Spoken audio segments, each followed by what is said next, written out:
Welkom by ons splinternuwe videoreeks Familievreugde. Ons gaan elke maand op 'n ander hoofstuk uit my boek met dieselfde titel fokus. In hierdie kleurvolle Bybeljoernaal is daar nie net baie om oor na te dink nie, maar dit is propvol kreatiewe opdragte om jou te help om elke maand se onderwerp prakties toe te pas. En so kan jy jou unieke familieskatte en God se getrouheid in jou en jou gesin se lewe vier.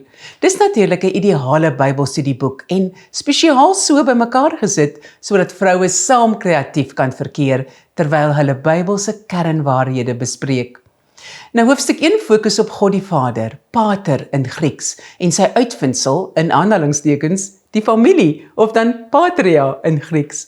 Wanneer ons deel van God se familie word ons as gelowiges in Jesus Christus die reg gegee om kinders van God genoem te word. Ons word geleer om God as ons Vader aan te spreek wanneer ons bid en dikwels, soos Jesus en Paulus, noem ons God Abba, die Arameese woord vir Vader. Hierdie woorde is ryk en kragtig, want dit spreek van God se vaderhart, sy teerheid, sorg en geduld met ons. In die antieke wêreld was Vader egter nie net 'n woord vir intimiteit nie, maar ook een wat met waardigheid en gesag geassosieer is. Dis Andrew Murray wat ons herinner dat dit nie genoeg is vir ons om te weet dat God 'n Vader is nie. Dit is nodig dat ons tyd neem om te mediteer oor wat daardie naam impliseer. Nou as uitvinder van die gesin het God die gesag om die doel, rol en struktuur daarvan te bepaal.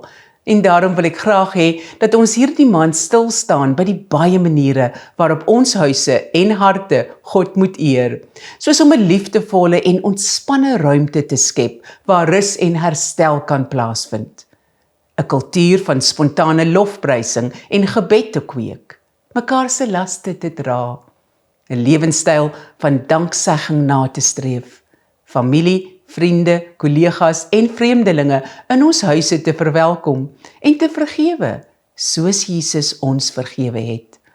Mag God waarlik nuwe en praktiese maniere vir jou as vrou, ma en ouma oopbreek om God te eer midde van die sloer van jou alledaagse roetines. Julle gaan elke maand 'n kreatiewe opdrag ontvang. Episode 1 sin is om 'n spesiale herinnering aan 'n vaderfiguur wat jou nader aan jou hemelse Vader gebring het te herroep.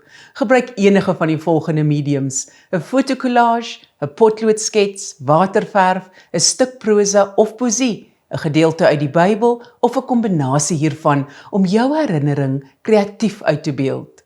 Tot volgende maand. Mooi loop.